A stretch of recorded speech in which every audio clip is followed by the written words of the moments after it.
tassa bhagavato arahato samma sambuddhassa. Namo tassa bhagavato arahato samma sambuddhassa. Namo tassa bhagavato arahato samma sambuddhassa. Buddhaṃ Dhammāṃ Saṅghāṃ Namasami.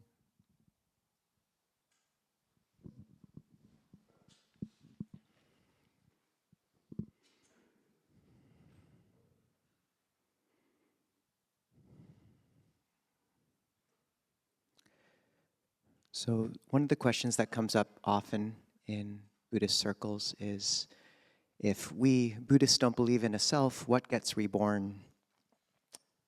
And the Buddha put aside this question.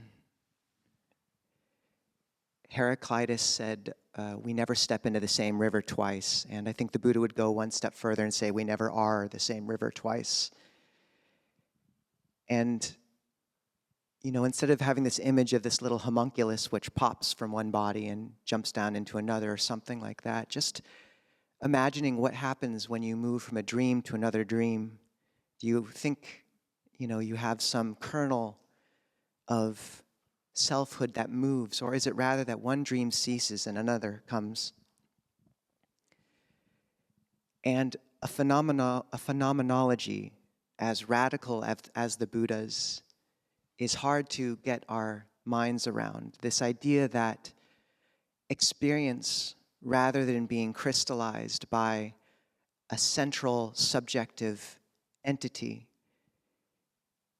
is rather a unceasing flow of conditioned phenomena coming and going. If you want to know what gets reborn or what rebirth is like, just look at your mind now, and then in the next moment, and then in the next. This is rebirth every single moment. And it's not that we don't believe also, at least us monks, in rebirth life to life, but you can see the process right now. And Ajahn Nisabho was asked, what's the Pali word for experience? And we don't have one exactly. What we have is the 6 sense bases and the 5 khandhas. Who here has heard of the khandhas before? Good, yes. So these are the focal points of identity that the Buddha laid out, and they are each processes. They are an acknowledgement by the Buddha that experience is an unending shift of one experience arising in consciousness and the next ceasing, and then arising and ceasing. And the khandhas are the words, the groups that we use to speak about that constant movement of experience. And often they're translated as the aggregates, which, if you aren't part of Buddhist circles, is probably a word you've only heard in reference to cement. So it's a bit of a technical term, but the khandhas mean these heaps. And this is how we take them. We find solidity in these 5 aggregates. There's form, the body. There's feeling, vedanā, pleasant, unpleasant, neutral. There's sañña, perception, how we label and recognize things in our mental experience. There's sankhara, mental activities or impulse, and viññāna, consciousness.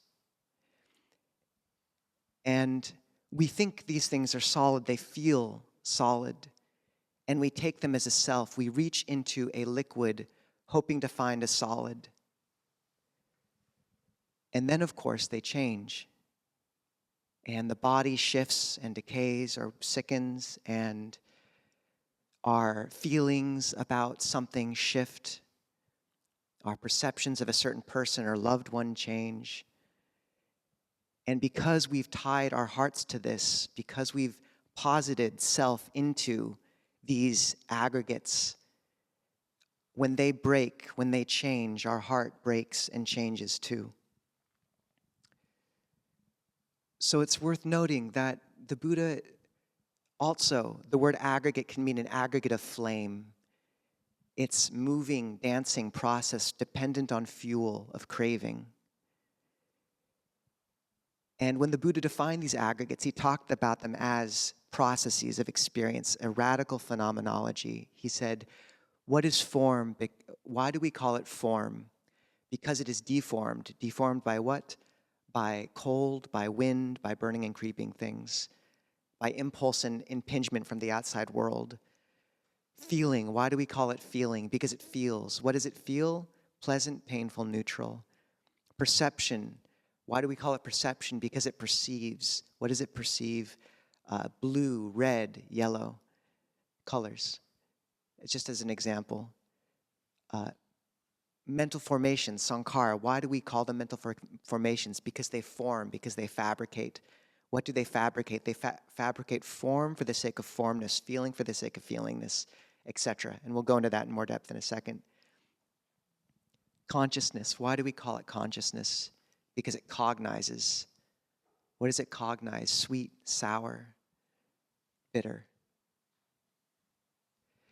And it's not there that the Buddha's constraining perception to just color or consciousness to just taste, but in the Buddha's time, sight was considered a very active sense base. So perception goes out and labels enemy, friend, loved one. It's very active. Whereas taste was considered passive, so consciousness receives. But what's to note there is that all of those are processes. They're changing constantly. And the Buddha's point was that we take these things as burdens. The beast of burden is a person, as we chanted. But that if we see them just as these ever-changing processes, then instead of constantly reaching into this water and watching it slip between our fingers, we acknowledge that the khandhas, this personality, this form, this identity, are just this much. And they'll shift. But if we have a refuge that's deeper, then we can use them to participate skillfully in the world, and they become tools on the path.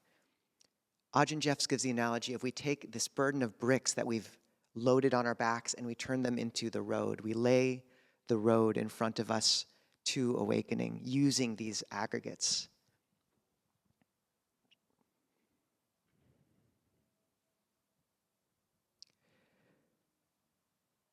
So the first form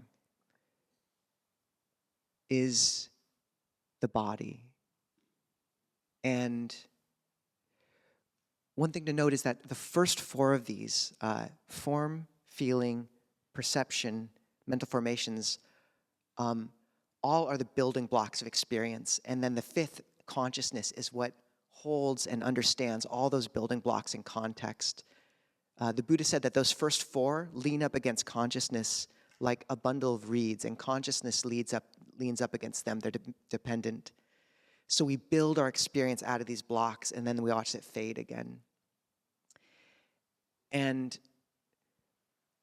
the body is just something we attach to so clearly. It's solid.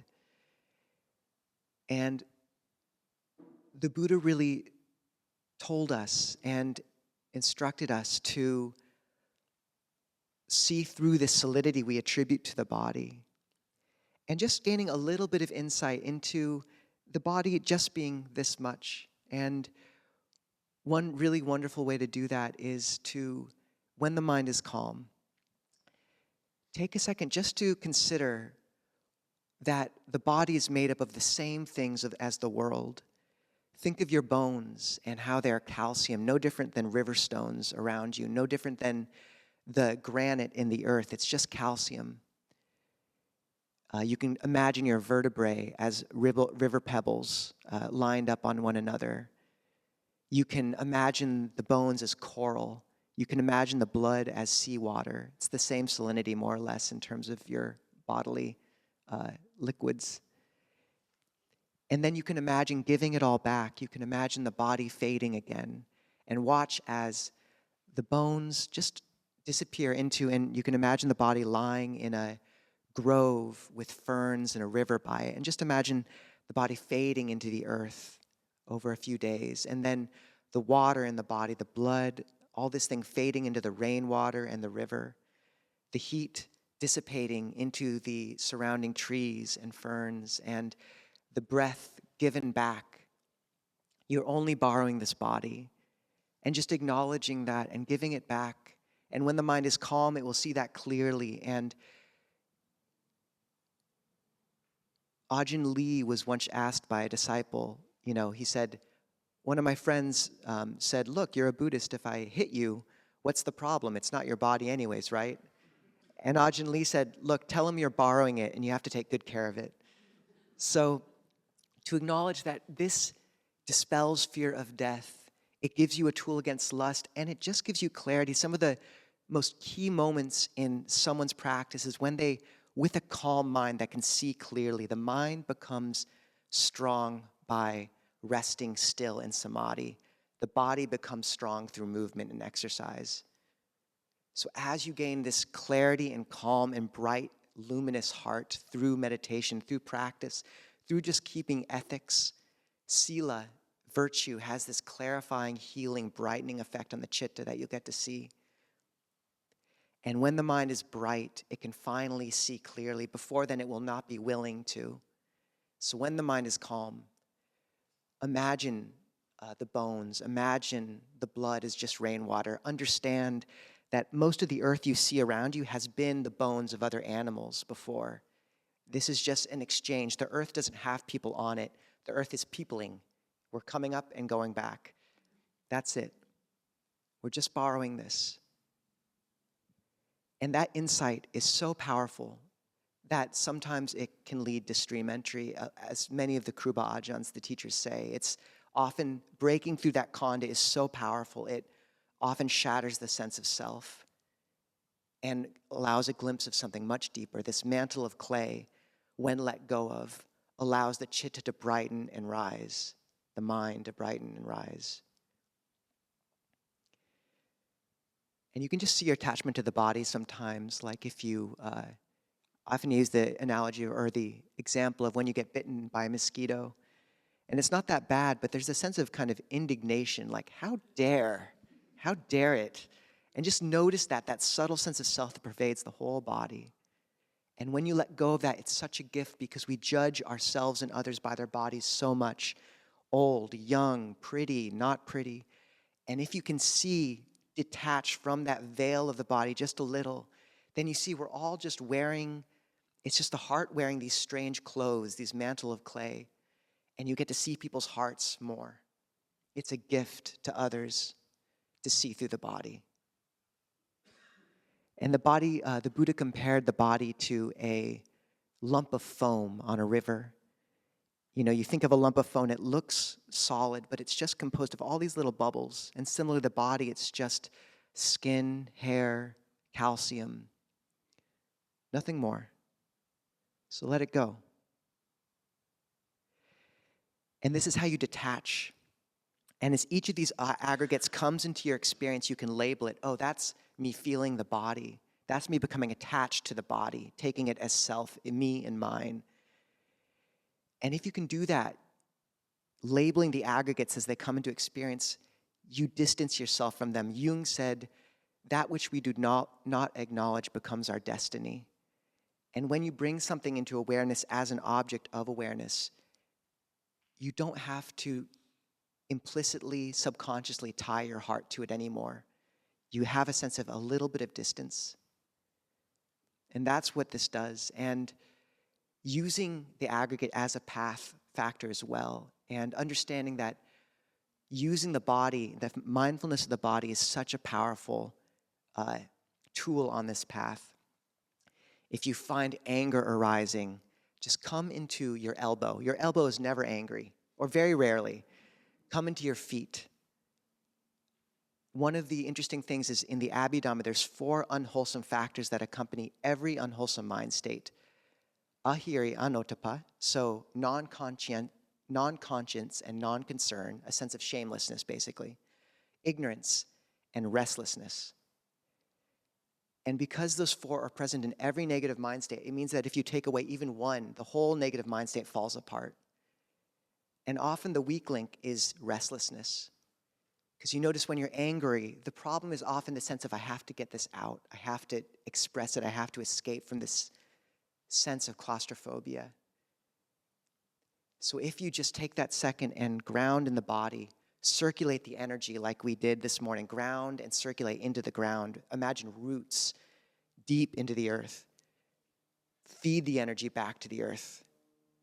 Then the restlessness goes, and you can act skillfully and kindly and from love. The second aggregate is vedanā, feeling. And the Buddha compared feeling to a water bubble after a raindrop hits the surface of water. And as with so many of the Buddhist similes, there's such depth and pristine clarity that comes from the awakened mind. You can see there, because a water droplet is the sense impression, a raindrop, and then our response to the sense impression is this bubble, and it's ephemeral, it's glistening, it's colorful. You know, if light catches on it, there's this play of color over it, but it's nothing really. Pleasant, painful, neutral. And yet so much of our experience originates just from this need to run to the pleasant and run away from the unpleasant. Most of our activity in life is running from suffering. Try lying still, try standing still, try sitting completely still for half an hour, and you will begin to suffer. We're constantly moving, constantly trying to avoid it, and not just obviously in literal sense of the body, but new relationships, new angers, a new job, a new career, a new aspiration, always running. And this is why the Buddhists talked about the weak link independent origination of suffering is between feeling and craving. That if you stop and say, oh, this is an unpleasant feeling, then you don't have to begin to crave and run and proliferate and act from that. You just know, unpleasant feeling. And the Buddha talked about this as a way of dealing with aversive words, hateful speech. He said, one should think, an unpleasant sound has hit the ears, and this is unpleasant.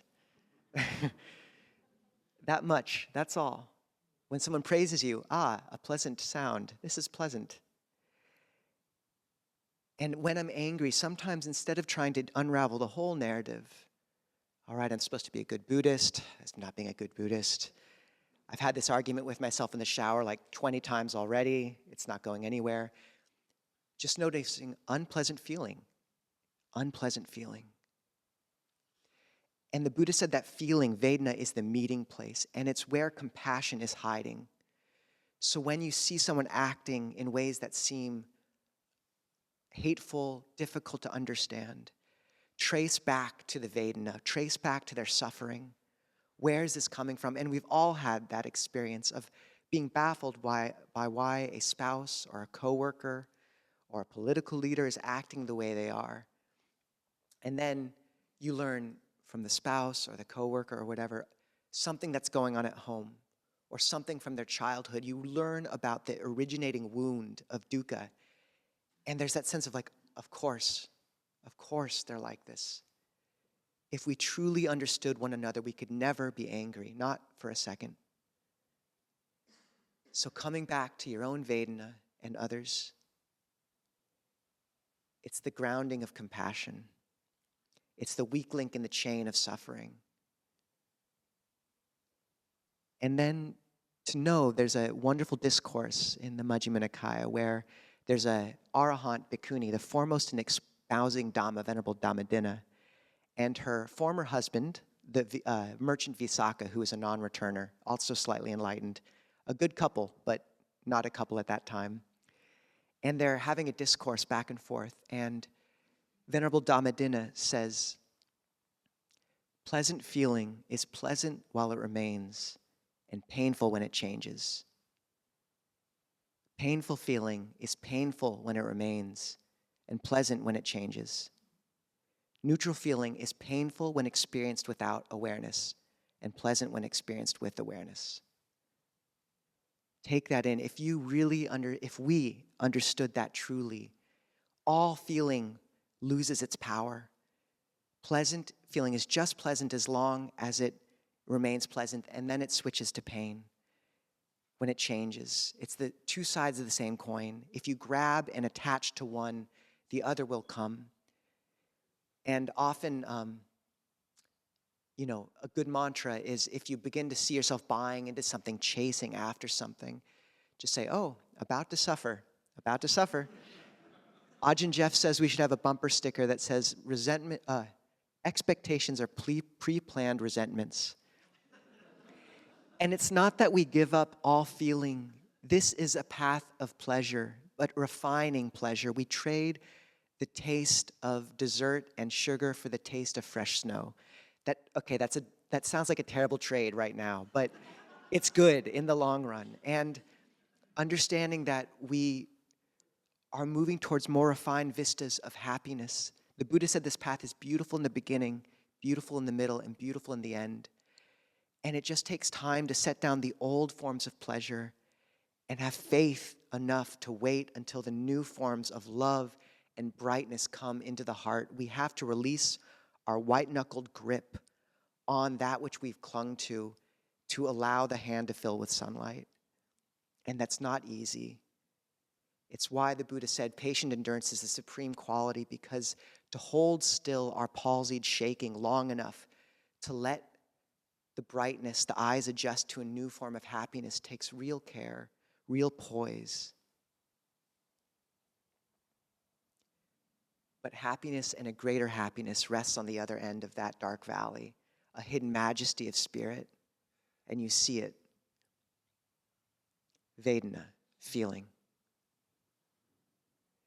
The third the Buddha talked about is cognition, sañña, perception. And perception is how we label and identify something. Friend, enemy, even an object at its most basic, table.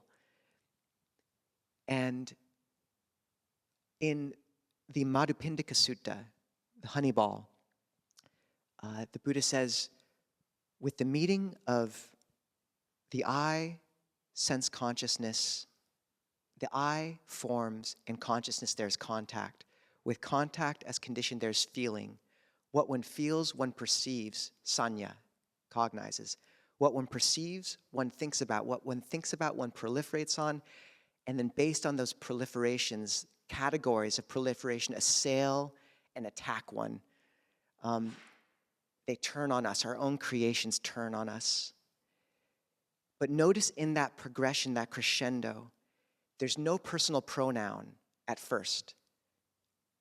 With feeling as a condition, there is perception. What one perceives, one thinks about. The personal pronoun, me, mine, I, enters at cognition, perception. We bind ourselves through perception. Because when you label something as other, enemy, friend, lover, hated, ally, you give it a valence and you distinguish yourself from it. And you bind yourself to a solidified form of reality. Perception is what's constantly crystallizing this vortex of change into discrete blocks. This, that, him, her. And to note that if you can see how shifting perception is, just complicating it, that notice the power of perception. Notice, and many people have this experience of being on retreat. And over the course of 3 or 4 days, you'll find one person who you really don't like them. They breathe loudly. They should know not to chew like that. They took the last brownie and you were next in line. And by the end of the retreat, you just really, this guy, And to really, first, a very common experience is after the retreat, you'll actually talk to the person and he'll be like, well, they're really lovely. That was weird. That was really weird. And The other is also to value, because there are some people who do breathe loudly and do take the last brownie. And what I remember always is those people are taking on the annoyance of everyone at the retreat on themselves so that it doesn't spray off to everyone else. They are the martyrs of the retreat, because if they weren't doing it, you would be getting someone's aversion. So have gratitude for those people in your midst. They are noble in their own right. But just noticing that shift in perception, noticing how after one exchange, your perception of someone as a friend shifts into something totally different. And when that sense of enemy comes and anger, complicating that, consciously turn your mind towards the good in someone when the negative manifests, when you're justifying the anger. Him, how could he possibly do that? Think of the good things they've done.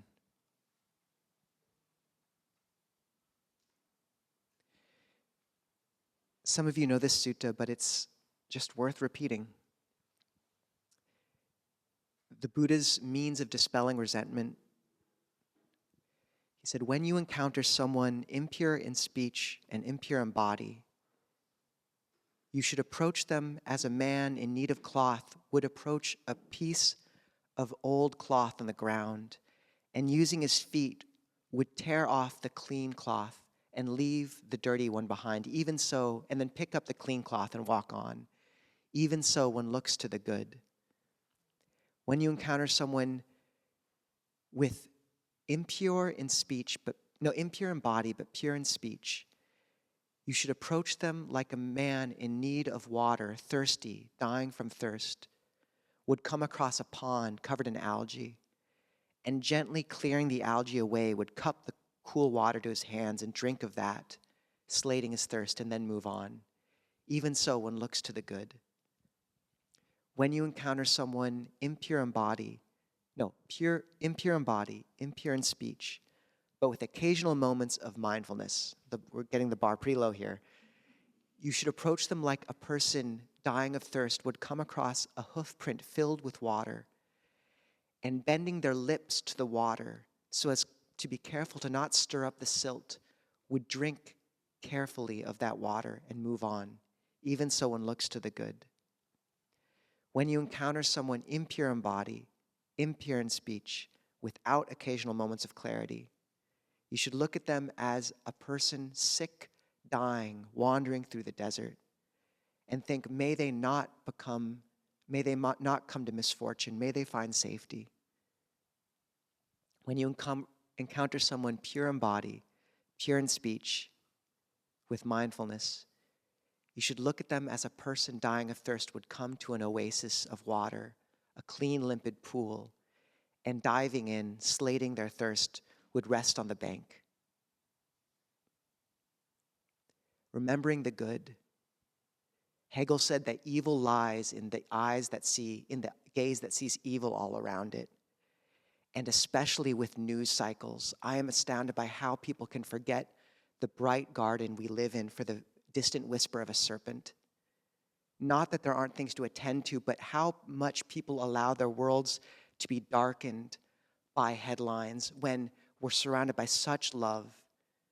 We can act, we can make change, we can go to things and vigils and protests if you need to, but don't you dare forget the world you live in as a blessing.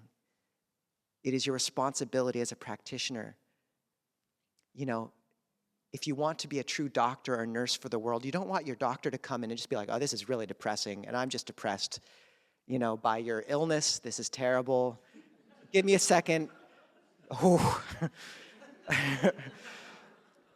You want your doctor to be kind of like upbeat, cheerful, be like, all right, this is a problem, we're going to address it. You don't want a sad nurse. You don't want a sad doctor.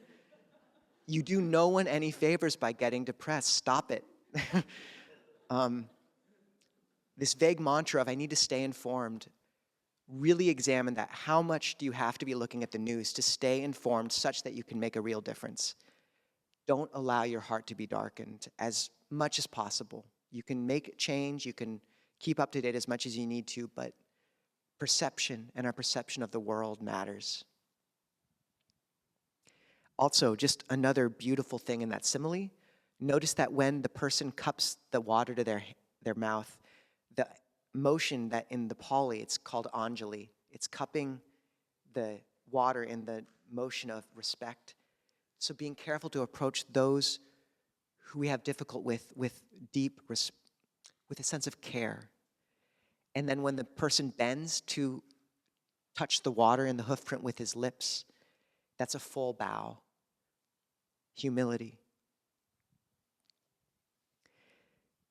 Okay, and then sankhara, formations. And this is the most complicated. This is the fourth. The Buddha compared perception to a mirage. It looks like water, it looks substantive, but there's nothing there. And the Buddha compared the fourth, sankhara, mental formations. And these are the act of concocting a mental program. The concoctor itself and the concoction, all of it. So what sankhara does is it constellates all the other aggregates into a program that you run. So you see your boss walking down the hallway, and there's the bodily reaction of tightening in the chest. There's the negative vedanā feeling of unpleasant, really unpleasant. There's the perception, enemy, boss. There's a whole host of memories that come up of this person again, just like last time. How is it going to be this time? This is the whole program running. This is sankhara. It brings all the aggregates together into an experience that feels solid and has momentum and impulse and power. And the Buddha compared it to a plantain tree, a banana tree, where there's no heartwood. Who here has cut a banana tree before? This is going to be interesting. 3, good, that's actually pretty good. It's rare, but there's no heartwood. It's just like an onion. It's just a bunch of leaves wrapped around each other. And that's all sankhara is. It looks so solid. It has such momentum. But if you notice each piece of it, oh, this is sankhara manifesting. This is negative feeling. This is the perception. It fades. It falls away. And to let that happen. And to notice that sankhara in Sanskrit means a sacred ritual, a sacred formation. And that's much of what this path is putting aside our fraught and damaged and clumsy programs and turning each formation, because we don't have any choice but to create these impulses until we're enlightened, but to make beautiful ones intentionally. How can you create impulses in your life which are sweet and beautiful and sacred?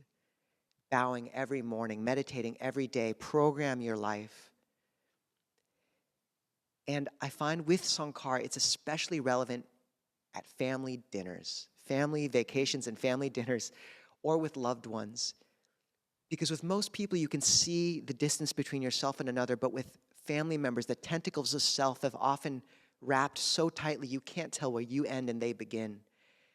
And to know that so often your one job in those situations is to not react as the program begins to run. And as you go back to the family, to the loved one, to the boss, you know the sankharas, you've been there before. You know this play, you know this movie, you've seen it 100 times.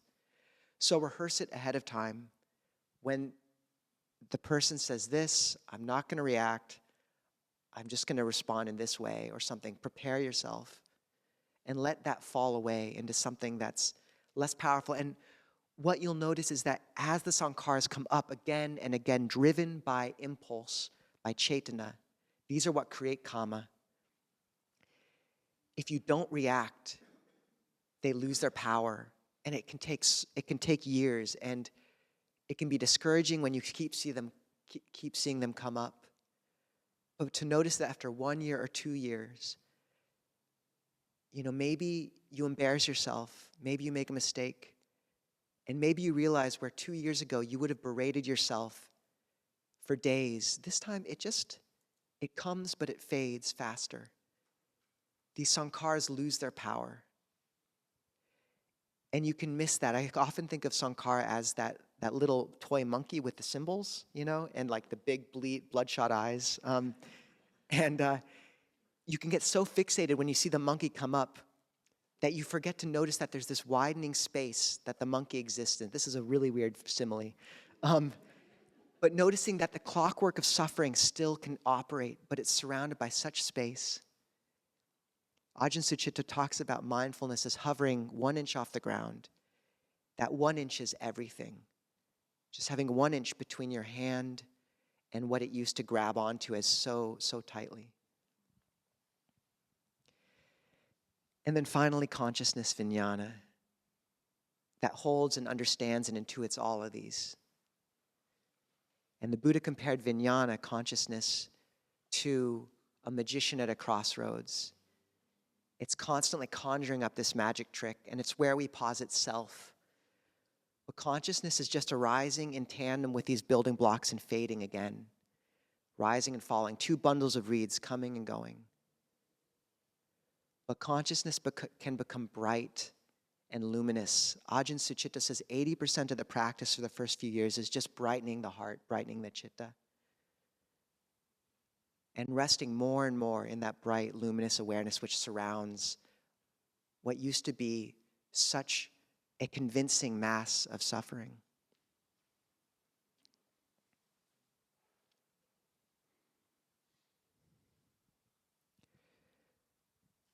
So these are the aggregates of identity.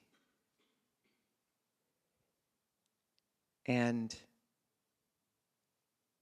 the Buddha said that when we see through these, that's our craving to them disappears and we can find awakening. We release our grip on them and we use them at the same time as ways of navigating the path. And as we do that, we find a place beyond all of them. Probably it's something good to wrap this all up, but I can't remember it, so sadhu, thank you. Handhamayang dhammakathaya sadhu karang kathamase sadhu sadhu sadhu anumodhami. Just a quick summary of those. Bhante Analayo says the body is where we are, feeling is how we feel, perception is what we perceive, sankhara is why we act, consciousness is whereby we experience. Where we are, how we feel, what we perceive, why we act, whereby we experience. So those are the 5 aggregates. Any questions on all of experience? So please raise your hand and we'll run a mic over to you. And if you're on Zoom, you can raise your hand as well. And Moffitt. I guess that experience covers a lot, so hopefully this question is right. My question is around changing others' behavior or instincts, something like that.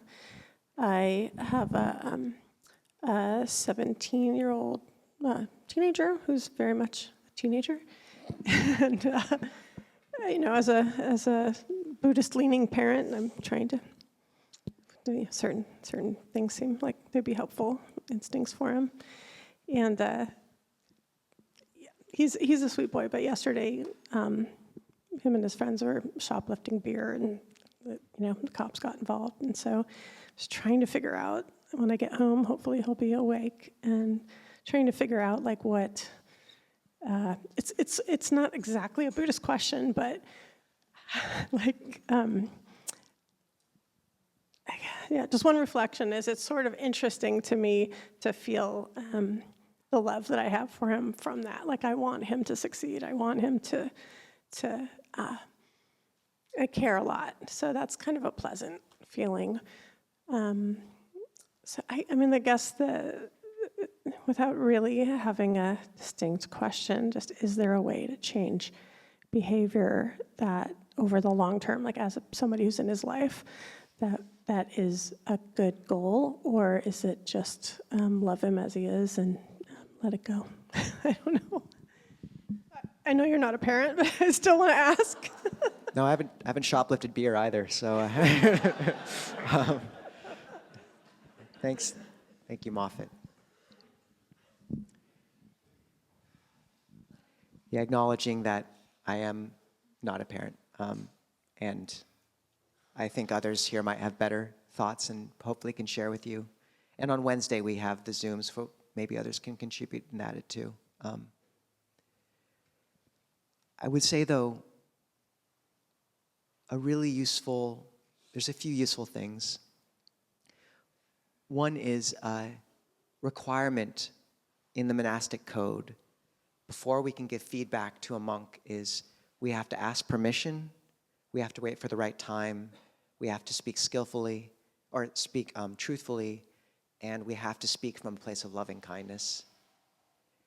And that firewall is so helpful in any context, because the ability of someone to pick up even a slight splinter of aggression or irritation, it changes everything. And it's not actually, in the moment, it might feel like, okay, you've shoplifted beer, your friends did, like I'm gonna be, annoyed. But actually, often if you wait an hour, 2 hours a day, like there's really a place in that space of time where there's no anger, actually, not even a little. And so waiting until that, then asking permission, just showing this deep respect for him as a human, as a person and an adult, because if you treat him like an adult more and more, maybe he'll step into those shoes to some extent, hopefully. I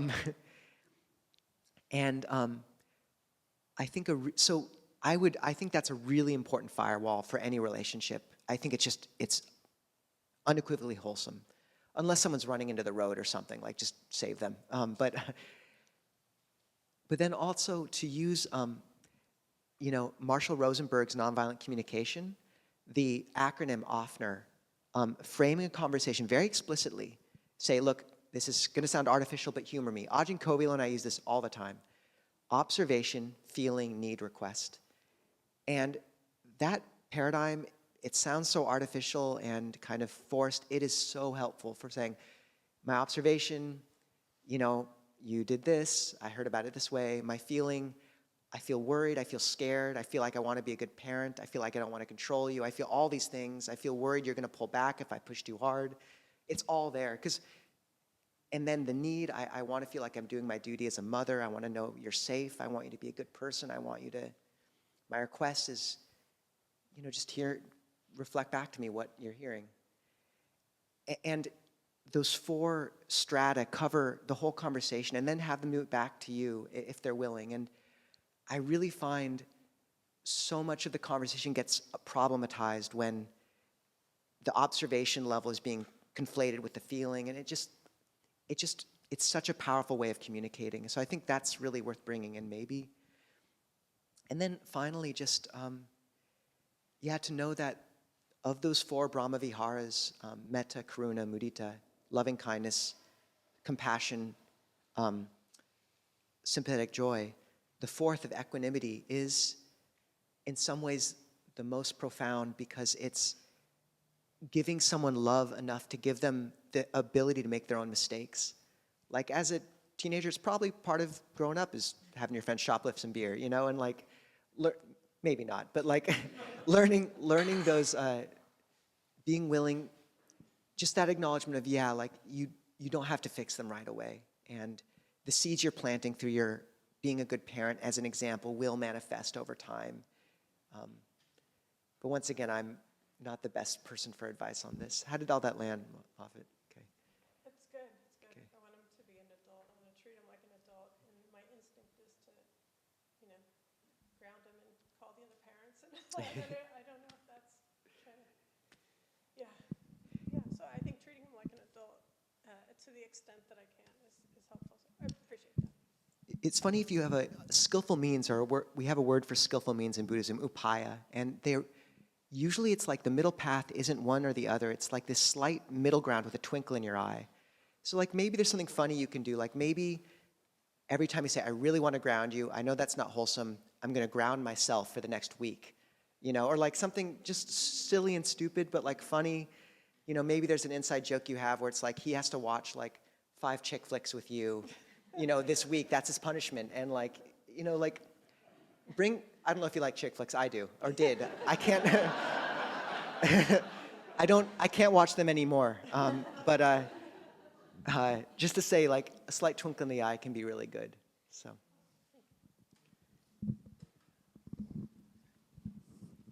Over here, I believe, was next. Joseph, I'm sorry, but I think we're going to open up space to others who haven't spoken as much this week. Hi, I wanted to ask about the words bright and luminous. I hear them a lot, but how do I know if my consciousness is being bright or luminous? What does it mean?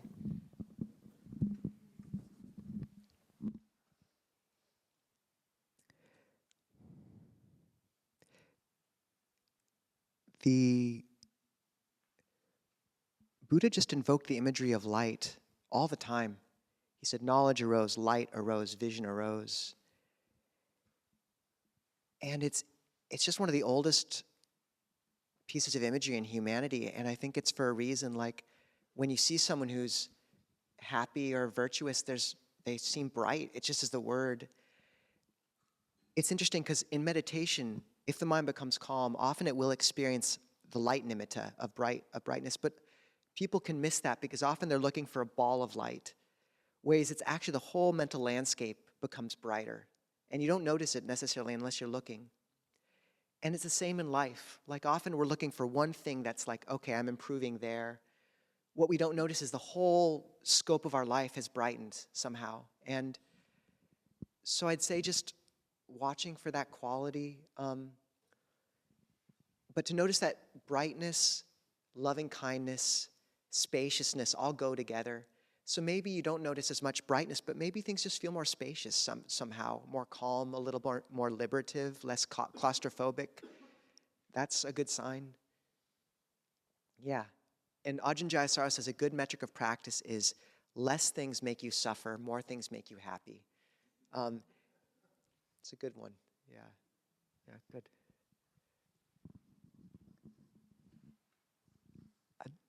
Milo or Al, does Alf have his hand raised? I want to take one Zoom question, but we can run it over to Milo too. Alf, go for it if you have your hand. Yes. Is that a hand? I can't see over the little sticker or the live thing. Oh, good. Go for it, Alf. You're muted, though.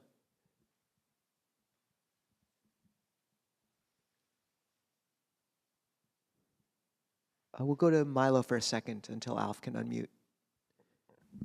Milo. So this is kind of an abstract question, but bear with me. I've been sitting on it for a while, and you reminded me. We talk about anicca a lot, impermanence, and quite rightly. It seems to me there's something that might be an exception to that, and that's information. It might decay, but you can have multiple copies and check them against each other. And this is a trick that would be familiar to an oral tradition. You know, the Buddha's teachings are information that has survived for 2,500 years. The cells in our body come and go, but the information persists. There are many copies. They're checked against each other. And thinking about karma, it might not be a self, but it must be information in some form of what happened in a past life.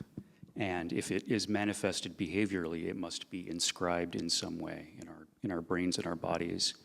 And so I guess the practical aspect of this is if information is an exception to anicca, maybe it's not permanent, but if it's semi-permanent, is it so unwise to form an attachment to it? Like our minds and our bodies, you know, if these could last longer, is it wrong to want that? And then also with the karma, you know, might we not become attached to positive karma with the belief or the knowledge that it will survive us after death? Yeah, and I know they just discovered that information is preserved through black holes and Hawking radiation too, so it even transcends that. That was a recent discovery. Wow.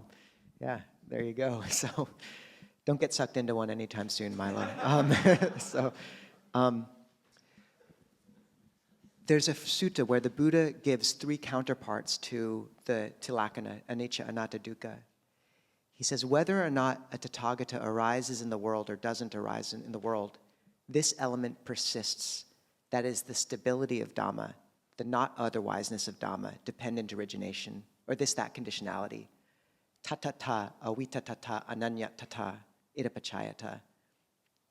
And what he's pointing there is exactly the flow of conditions, how things lead to one another, how they condition one another is, it persists. It's the law.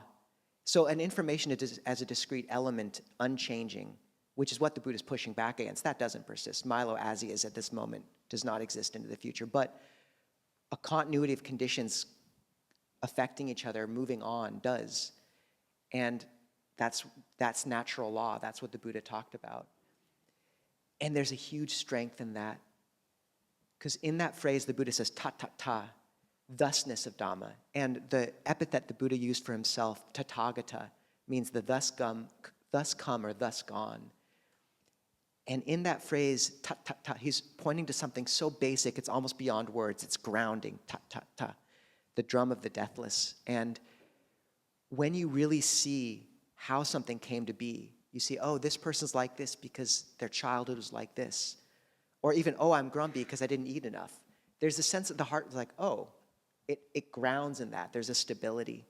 And that's amazing, you know. So that conditionality moves on. The law of karma continues. The law of conditionality continues. And as to becoming attached to good karma, you know, yeah, we want to create good karma. And then you hold it lightly, but you try to create it because good karma is happiness. The Buddha said, don't underestimate merit. Merit is happiness.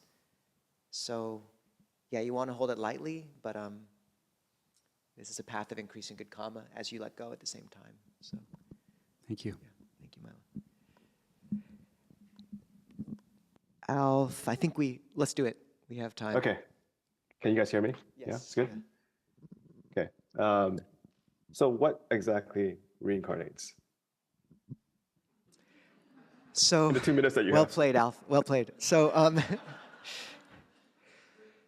so this is this question. Some of you will have heard this answer. It assumes karma is in the context of self. So we have this little self that moves along, and karma kind of carries it.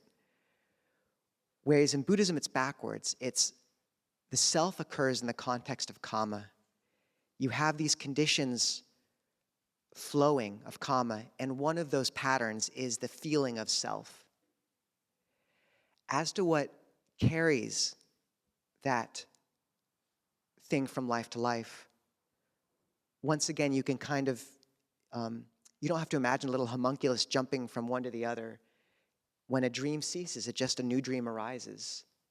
Or you can think of how back in, the 1900s, they were so convinced that light had to travel through a substrate that they invented the whole concept of ether. There's an ether that light travels through, but light just travels. It just does, And so I would say the Buddha didn't get into the metaphysics of exactly what material, whatever you want to call it, is carrying things from life to life. What he said was, just as a burning house would flame from one burning house would leap on the wind to a new house and catch it on fire, even so craving is what carries from life to life. It's not like you have the flame from one house, like walk over, get the flame from the other, like walk back over to the new house. So I'd say there's so many questions the Buddha just put aside, and this is one of them. When asked, like, what is it that reincarnates? He said, look, put aside that question. There's just dependent origination. This is how suffering arises and ceases. And one of the most amazing parts of the Buddha as a teacher is his restraint, because people constantly pushed him for what was the beginning of the cosmos, all this stuff. And he said, look, if you wait to solve the problem of suffering until you have all those answers, you'll never finish. It's like a person shot by an arrow, refusing to have the arrow taken out until they know the name of the person that shot them, their caste, what like poison was used. He said, just take out the arrow, that's it. And that's an amazing, amazing piece of restraint, because because the West didn't have that restraint, for about 2,400 years, our philosophy has been circling around rabbit holes. I mean, Kant, Heidegger, Nietzsche, they're fun to read, but really, like, the Buddha was a whole nother level. So, yeah. Thank you, Alf. When people get, like, if ever these seem like putting aside questions in an unfair way, I really think referring to quantum mechanics is useful in the sense of, like, how little we're able to understand what actually happens in reality.